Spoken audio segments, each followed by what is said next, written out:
안녕하세요. 대단히 반갑습니다. 대망으로 바라본 전국시대 3. 가이의 호랑이 다케다 신겐. 중.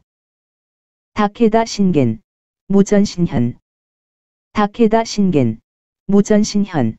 은 전국시대의 평균적인 가정 환경과 성장기를 보낸 인물이다.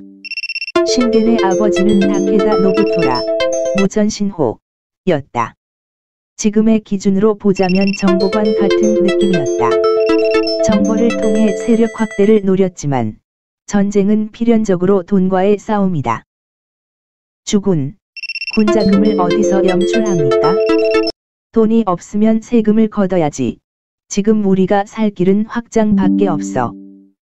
척박한 땅 가이, 가피를 벗어나 신하노, 신농국, 로 확장해 나가는 게 살 길이라 생각한 거다. 다케다 가문의 신하노 정벌은 가문의 비원이었다. 이런 와중에 태어난 게 다케다 신겐이다. 신겐은 태어났을 때부터 머리가 크고 눈이 코를 감출 정도로 컸다. 울음소리도 남달랐는데 신겐의 울음소리를 듣고 아버지인 노부토라가 귀를 막을 정도였다 한다.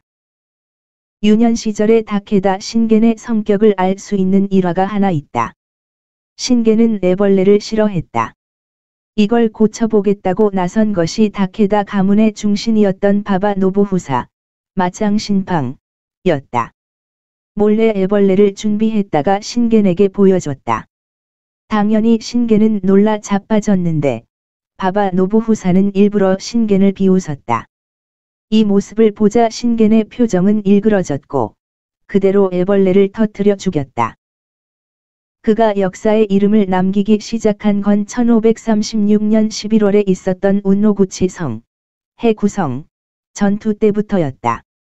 당시 운노구치성은 무명을 떨치던 히라가 겐신, 평하현신, 이 2000의 병력으로 지키고 있었다. 이를 상대하기 위해 노부토라는 7000의 병사를 이끌고 운노구치 성으로 지쳐 들어간다. 이때 신겐도 300명의 병력과 함께 첫 출진을 하게 된다. 문제는 당시 히라가 겐신의 용맹이었다. 노부토라는 한 달 넘게 성을 공략했지만 도무지 무너질 기미가 보이지 않았다. 이미 겨울로 접어든 상태였기에 보급과 퇴로 확보를 위해서 철퇴를 생각할 수밖에 없었다. 이때 신겐이 나선다. 아버지 퇴각 전의 후미는 제가 맡겠습니다. 첫 출진에 내가 신가리, 전군을 하겠다고 말도 안 되는 소리 하지 말고 가만히 있어. 전국시대 신가리, 전군은 보통 목숨을 건 도박, 총알바지, 희생양으로 볼 수 있다. 노부나가 포위망. 소위 말하는 겐키쟁난, 원쿠쟁란의 시작을 알린 가네가사키 전투 때 이름을 드높인 게 히데요시였다. 오다 노부나가는 친위대 몇 명만 데리고 가까스로 교토로 빠져나갔고 그 뒤를 지켜내며 며칠간 적의 추격을 막아낸 게 히데요시였다. 퇴각하는 부대의 후미를 맡아 적의 추격을 뿌리치거나 막아내는 것, 이게 바로 신갈이다. 현대전으로 들어서기 전까지 대부분의 전쟁 사망자는 전투가 아닌 승부가 난 후에 추격전에서 일어난다는 걸 생각한다면 퇴각전의 최후미가 가지는 의미를 이해할 수 있을 거다. 첫 출진의 후미 퇴각전을 담당하겠다는 16살의 꼬꼬마를 노부토라는 어떻게 봤을까? 역전의 용사들에게나 맡기는 퇴각전의 최후미를 겁 없이 덤벼드는 아들. 몇 번의 옥신각신 끝에 후미 방어는 신겐에게 떨어진다. 그래, 내 마음대로 해봐라. 신겐은 300명의 병력을 수습해 후미 방어를 맡는다. 아버지와 본대 병력이 철퇴를 시작하고 마지막까지 후미를 맡았던 신겐도 철퇴를 한다. 아니, 정확히 말하면 하는 척이었다. 당시 신겐은 히라가 겐신의 방심을 파고들 생각이었다. 쉽게 말하면 트로이 목마 작전이었다. 한 달 넘게 이어진 공성전으로 히라가 겐신 쪽도 지쳤을 것이란 판단한 신겐은 철퇴하는 척 하다가 근처 산속에 몸을 숨긴다. 노부토라 군이 완전히 철수한 것으로 판단한 겐시는 성 안에 있던 병사들을 돌려보냈고 측근들 몇몇만이 성 안에서 승전의 축배를 들었다. 이때 300명의 신겐군이 돌격을 했고 한 달을 버티던 운노구치 성은 싱겁게 떨어진다.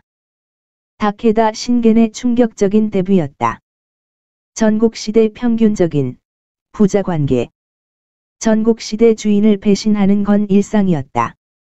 그렇다면 부자, 간의 배신은 어떠할까?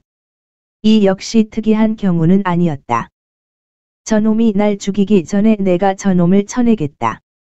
아버지가 날 죽이기 전에 내가 아버지를 쳐내겠다. 권력은 자식과도 나누지 않는다. 동서고금의 역사를 살펴보면 이런 부자 간의 권력 다툼이나 골육상쟁은 일상다반사였다. 특이하다거나 이상한 일이 아니란 소리다. 우리의 역사에도 있다. 영조와 사도세자의 관계가 그렇지 않은가? 다케다 신겐도 이런 평범한 가정환경에서 권력을 차지했다.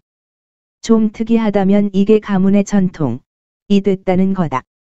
신겐의 장남인 다케다 요시노부, 무전의신은 곁에서 아버지를 보고 배웠는지 반란을 준비하다가 죽는다. 이 부분은 뒤에 다시 설명하겠다. 사모사 집안이라고 해야 할까? 시작은 아주 간단했다. 신겐의 아버지인 노부토라가 신겐을 싫어했던 거다. 영조가 사도세자를 미워했듯이. 노부토라는 장남인 신겐을 의도적으로 멀리한다.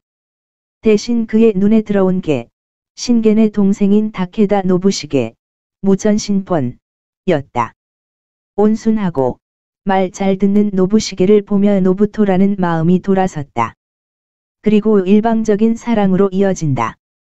일방적인 사랑은 어느새 노골적인 편애로 이어졌고 어느 순간 후계자 자리가 노부시게로 넘어갔다는 신호를 보냈다. 새해의 술잔을 내리는 자리에서 신겐을 건너뛰고 노부시게에게만 술을 건넨 것이었다. 명백한 신호였다. 후계자는 노부시게다. 선수를 친 건 신겐이었다. 1541년 6월 16일 사위인 이마가와 요시모토, 금천의원을 만나러 스루가, 준하, 현재의 시즈오카현로 떠났는데 이때를 틈타 신겐이 가문을 접수하고 아버지를 추방한다.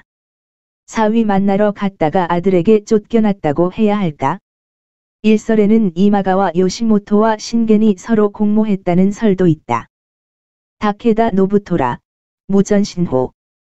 이후 노부토라는 신겐이 죽기 전까지 유랑 생활을 하다 신겐이 죽은 뒤에야 고향 땅으로 돌아온다. 80살의 나이였는데 손자인 다케다 가스요리, 무전승뢰의 앞에서 칼을 휘두를 정도로 정정했다고 한다. 하긴 맹장으로 이름을 드높인 노부토라가 아닌가? 그러나 이미 다케다 가문의 가세가 기울던 시점이었고 노부토라 역시 얼마 가지 못해 죽게 된다. 다행이라면 다케다 가문의 멸망을 보기 전에 죽었다는 정도. 우여곡절 끝에 신겐은 다케다 가문의 주인이 된다. 여기서 재미난 건 그와 후계자 경쟁을 벌였던 노부시게와의 관계였다. 형, 난 형을 사랑해. 동생아, 나도 너 사랑한다. 실제로 둘의 관계는 꽤 돈독했는데 냉정하다면 한 냉정하는 신겐이 내차 가와나카지마 전투에서 동생인 노부시게를 잃었을 때는 정신줄을 놔버리고 오열을 했었다. 이래저래 다케다 신겐과 우에스기 겐시는 악연이 쌓인 관계였다. 이런 전후 사정으로 보아 신겐과 노부시게가 공모해 아버지 노부토라를 쫓아낸 게 아닌가 하는 이야기까지 나온다. 실제로 노부토라에 대한 호족들과 영민들의 불만은 꽤 컸다. 전쟁에 있어서는 나름 성과를 거뒀지만 내정에 있어서만은 점수를 줄 수 없는 상황. 계속된 전쟁으로 영지는 피폐해졌고 백성들의 삶은 나락으로 떨어졌다. 전쟁은 곧 경제력의 싸움이다. 이 당시 경제력의 척도는 농업 생산량이었다. 산악지형인 카이의 경제력은 다른 나라에 비해 뒤떨어질 수밖에 없었다. 이런 상황에서 계속되는 전쟁은 나라를 피폐하게 만들었다. 이 상황에서 새로운 영주가 등장한 거였다. 좋아요 9.